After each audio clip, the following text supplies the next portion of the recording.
ये नाम रस किन किनों ने पिया? ध्रुव जी ने, रैदास जी ने।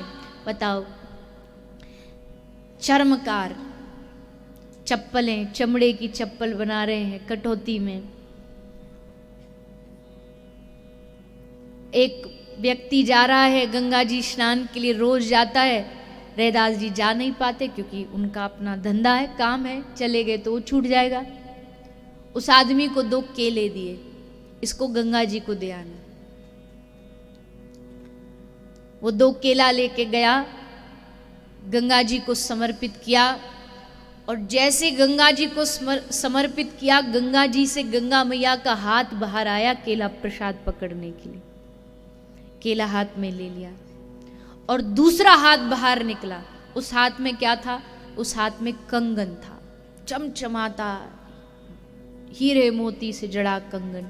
कहा कि ये जाके रैदास को देना। अब तो वो जो पंडित थे, जो आए थे केला ले, उनकी तो मति एकदम चक्कर खा गई। हम रोज आते गंगा जी, हम तो आज तक हाथ निकाला नहीं और ये कभी आता नहीं, वो केला भेजे और बदले में कंगन।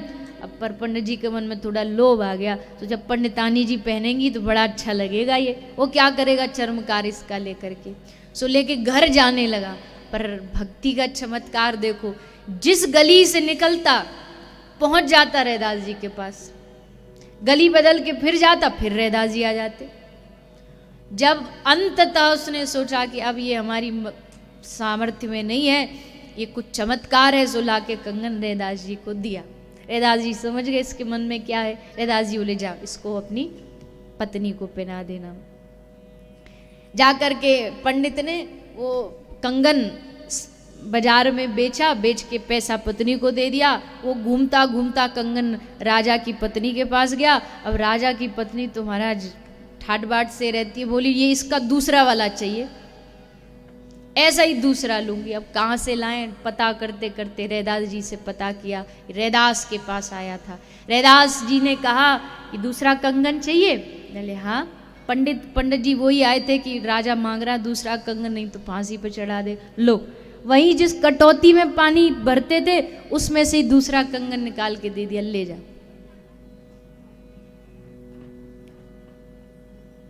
ऐसा पिया रैदास जी ने।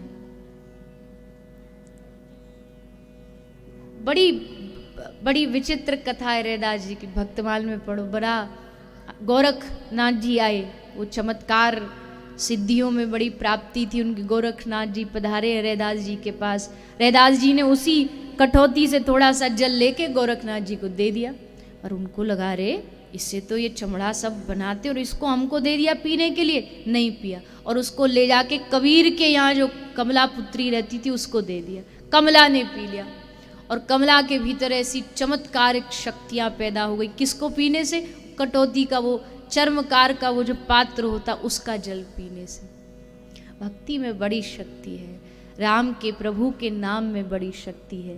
इसलिए ध्रुव ने पिया, प्रहलाद पिया, पिया भगत रैदास, दास कबीरा ऐसा पिया और न पिया कोई।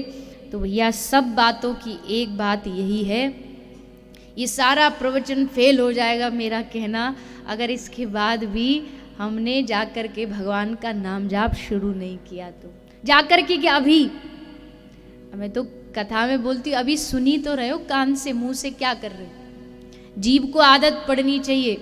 भीतर बैठी है, भीतर बैठे बैठे क्या कर रही है, और ये करती भी क्या है जीभ? पिटवाने लड़वाने के अलावा और इसका काम ही क्या है? कहते हैं ना बड़ा घमंड रहता है जीभ को। दांत कहते तू मेरे 32 ही के बीच में रहती है, समझ के रहना। जीभ बोली खबरदार ज्यादा बोले तो अगर मैं अपनी पे आई ना तो ऐसा कुछ बोल दूंगी कि 32 के 32 बाहर हो जाएंगे।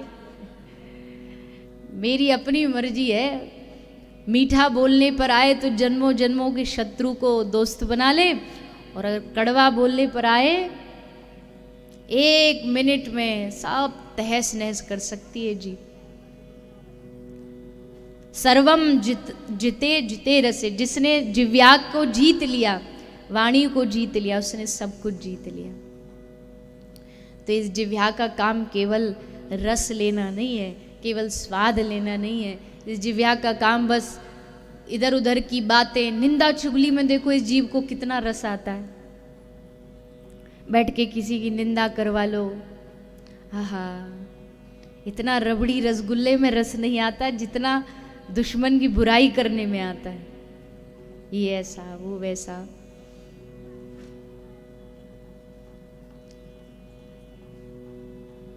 कोई मुर्दा शव भी पड़ा हो ना और उसके किसी दुश्मन की बड़ाई कर दो तो इतनी प्रिय रहती है बड़ाई कि उसमें भी खड़ा हो जाए। दोबारा कहना। अच्छा, कोई अच्छी बात निकल जाए कान से, कोई बात नहीं, निकल गई, फिर सुन लेंगे।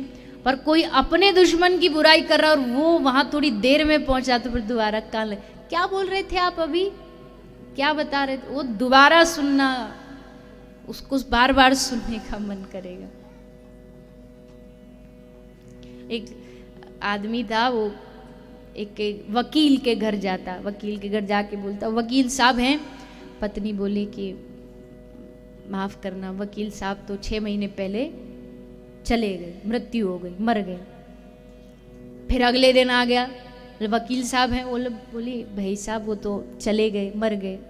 रोज रोज आता, रोज रोज किसी ने कहा भैया तू बावरा हो गया, रोज रोज आके तू यही सब, उसने कह तो दिया मर गए, फिर क्या को आता है बार बार। बोले इस वकील के कारण मैं अपनी एक बड़ी भारी डील हार गया था, इसलिए जितनी बार आता हूँ, जितनी बार सुनता हूँ मर गए, उतनी बार मजा आता है, उतनी बार दिल को शांति मिलती, इसलिए बार बार यही आता हूँ।